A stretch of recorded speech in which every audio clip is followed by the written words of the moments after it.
Hello everyone, it's Becca from Becca Books and Bujo, and it is time for my final episode of Favorite Booktubers Favorites.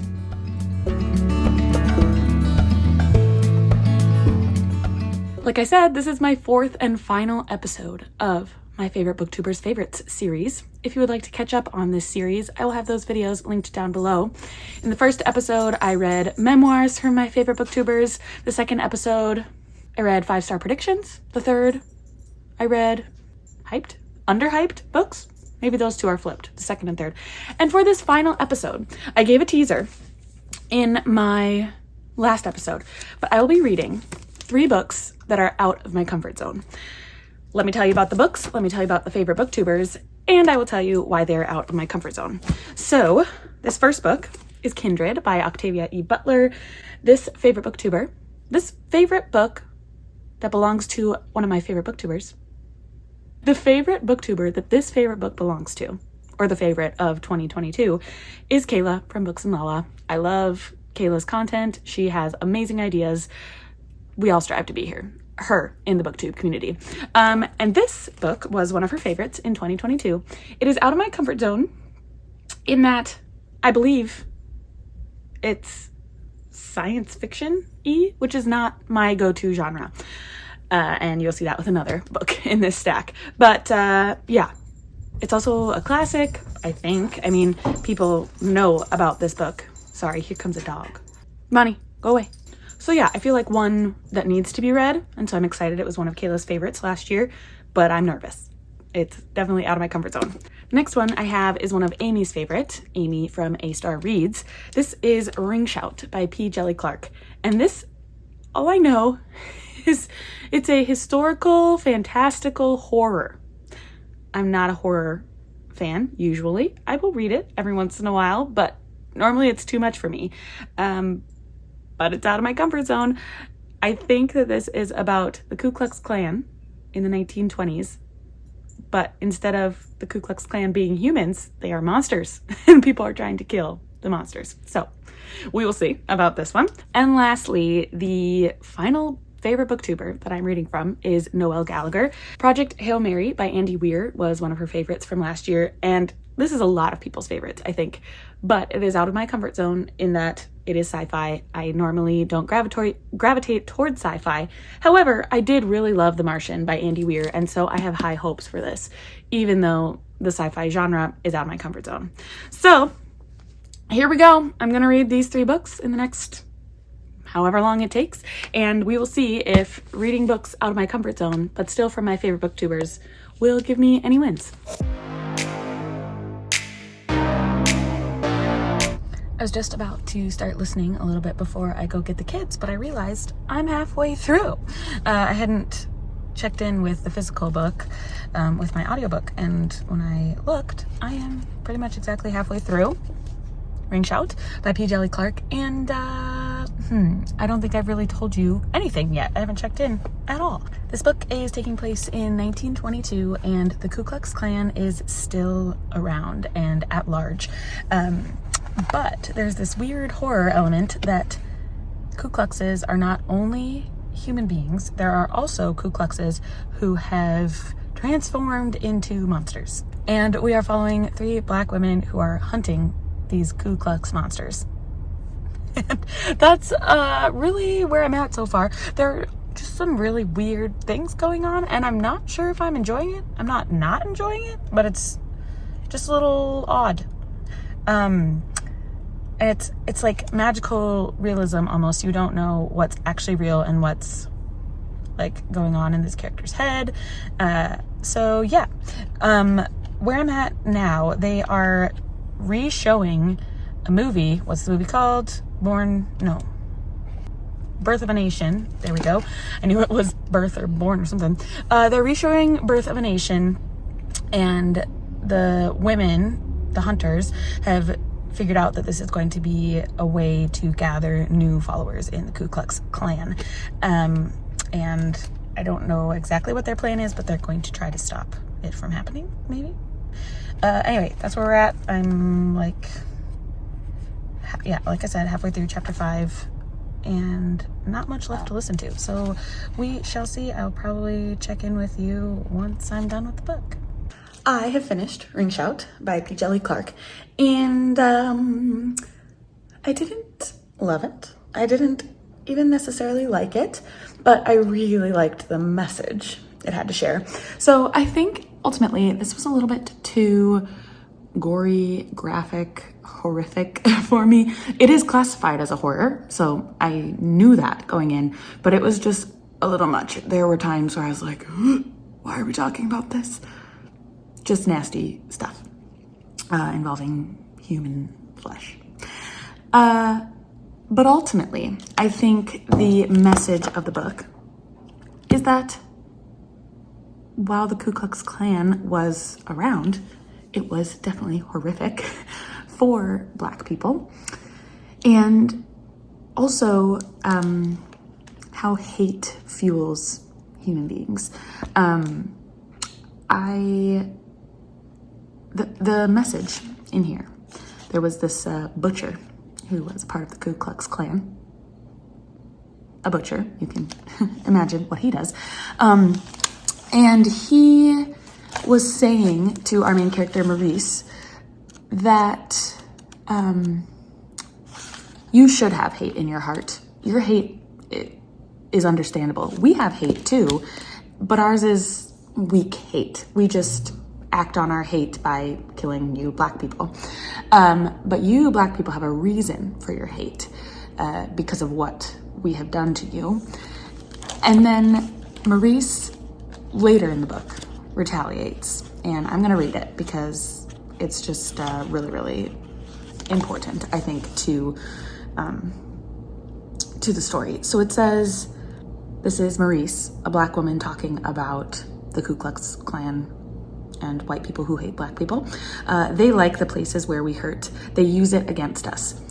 The words of the girl, my other self from the dream place, strikes, she's in this weird dream, anyway, strikes with sudden understanding. The places where we hurt, not just me, all of us, colored folk everywhere, who carry our wounds with us, sometimes open for all to see, but always so much more buried and hidden deep. I remember the songs that come with all those visions, songs full of hurt, songs of sadness and tears, songs pulsing with pain, a righteous anger and cry for justice, but not hate. They ain't the same thing, never was. These monsters want to pervert that, turn it to their own ends, because that's what they do, twist you all up so that you forget yourself, make you into something like them. Only I can't forget, because all those memories always with me, showing me the way. So, Black people, even though they should have all of this hate in their heart, reacted not in a way of hate, at least in this book, not in the way that the Ku Kluxes in these books want them to react. They want that rage to come out, which is just, playing into the stereotypes that white people have of Black people. So anyway, ultimately, I think I will give Ring Shout 3 stars because of the overall message. I really, really enjoyed that.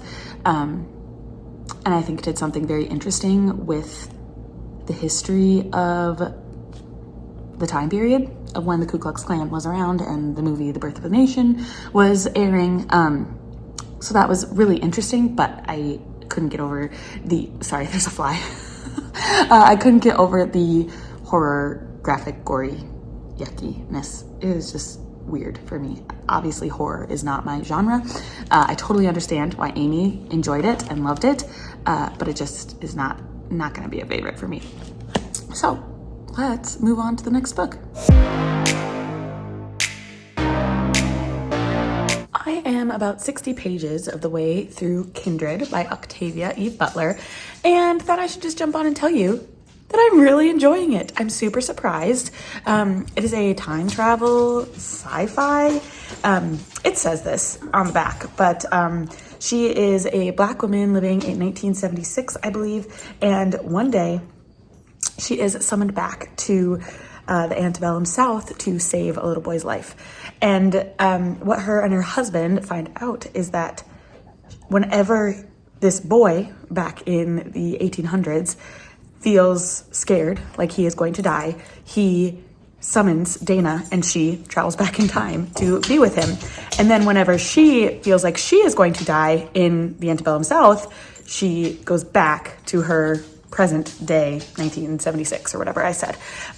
So it is just fascinating. I am really, really enjoying it. Again, I'm not the biggest sci-fi reader, but I think the slavery aspect has me drawn into it because I love historical fiction. So this is almost sci-fi historical fiction, I would say. And I'm just really wanting to figure out how Dana is going to help Rufus along the way, but also just like what her arc is going to be.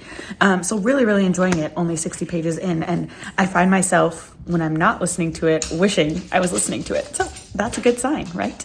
Again, this was Kayla from Books and Lala's pick, and I don't always agree with her taste, but on books that fit into my categories, I do agree with her.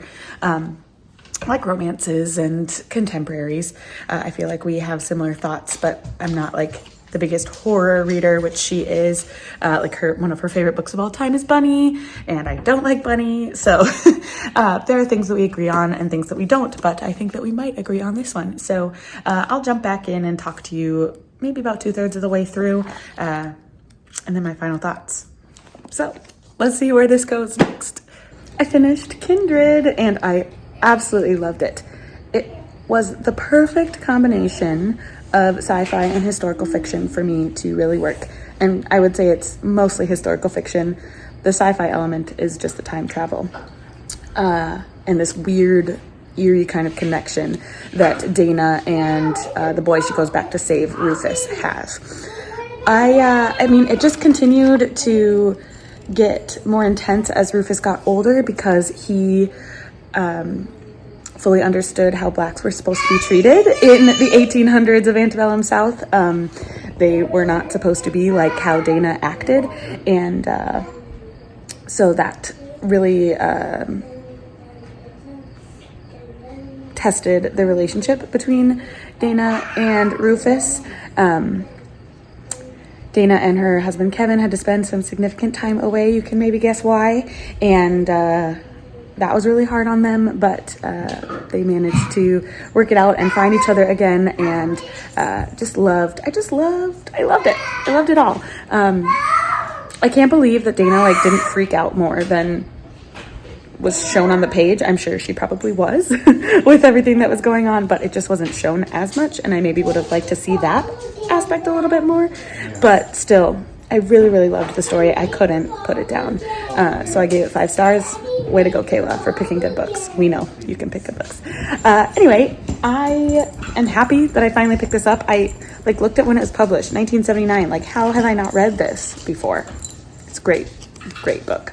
Pick it up if you haven't picked it up before. Here's Bonnie bugging me for some pets. Let's jump into the final book.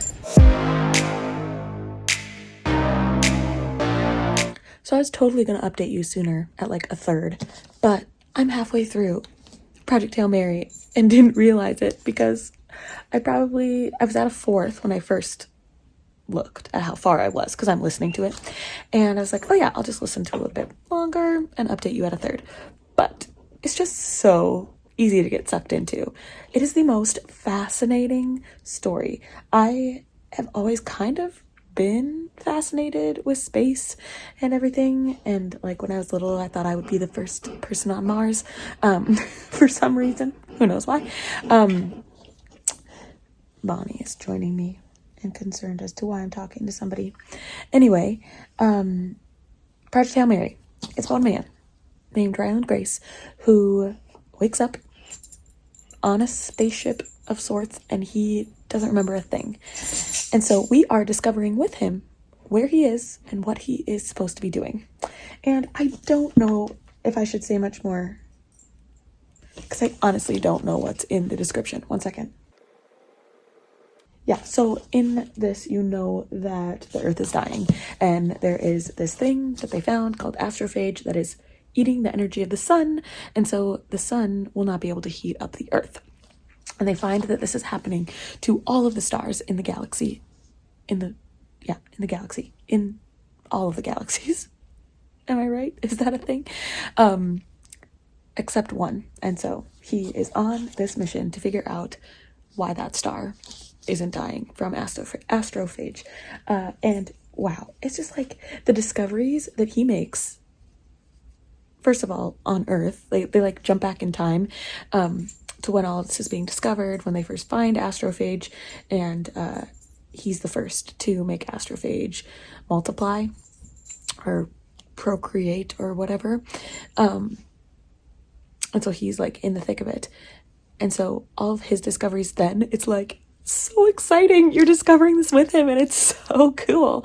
And then when he's like rediscovering things through his memories, because he doesn't remember a thing when he wakes up, it's just like, whoa. I don't get how Andy Weir writes this. I just can't think of any other word besides fascinating, because it is truly, and just like super thrilling too. I want to obviously keep reading. I didn't realize I was already halfway through the book. So yeah, I am really, really loving it. It's witty in the, the Andy Weir way, like in The Martian. I don't know if you've read any of Andy Weir, but I'm listening to it and I think it's an Audible original, and the narrator is just like so good. He truly acts out this book, and it's super awesome. So anyway, I am at chapter 14, pretty much directly halfway through, right? Because there's like 470 some pages and I'm on 230. So yeah, I am super excited to finish this book and see what happens, and if Ryland Grace is able to figure out what is going on with astrophage and if he can save the world and the universe. Okay, I finished Project Hail Mary. There was no way I could stop any amount into it because it was just so amazing, and I couldn't stop. It was so thrilling, and you had to find out what happened to Ryland Grace next. I am gonna talk a little bit of spoilers here, so I'll put a little spoiler tag now. It was so fascinating how Ryland and his friend Rocky could create a relationship, could learn how to speak to each other, could understand each other's mannerisms, and teach each other so much and help each other so much. Of course, I feel like Ryland had to glom on to anything that he could because he was alone in the middle of the universe, and Rocky, or whatever this Eurydian was the only person that he could communicate with and that he could work together with to save Earth and Eurydia. So it's called Eurydia. Anyway, I just loved it. There was twists and turns, and you never knew what was going to happen next because the characters didn't know what was going to happen next. So, okay, that is the end of the spoilers. I am definitely giving this book 5 stars.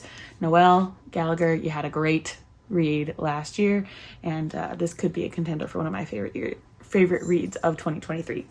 So, that's the end of episode 4 of Favorite Booktubers Favorites, and the end of all of the episodes because I only had 4 installments. So I read all of my favorite booktubers favorite books.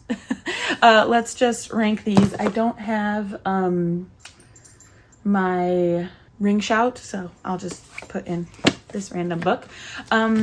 So if I were to rank these, this is the exact opposite of what they would be. Ring shout would be at the bottom, then it would be Kindred. Even though it was a 5-star, it was a little bit less than Project Hail Mary, and Project Hail Mary is my winner of this out of my comfort zone books. It's funny because I showed this book to Willie and he's like, "You're reading sci-fi? You don't read sci-fi." And I was like, exactly, I'm reading out of my comfort zone. And it must just be Andy Weir's sci-fi or the adventure and wit behind this sci-fi, because I loved The Martian also. It was this like survival, is he gonna make it it just worked for me. So here's the final rankings of my 3. Let me know if you agree with me, if you read these books. Anyway, thanks so much for joining me on this favorite booktubers favorite journey. It's been a long one, 9 months in the making, but I'm so happy I did it and was able to pick up some books that I definitely would have gotten to, but I loved that I could make an association with people that I watch on the internet. That sounds crazy. Okay. Anyway, thanks again for watching. Like this video on your way out. Consider subscribing to my channel if you'd like to see more bookish and bullet journaling content from me, and I'll see you in the next one. Bye.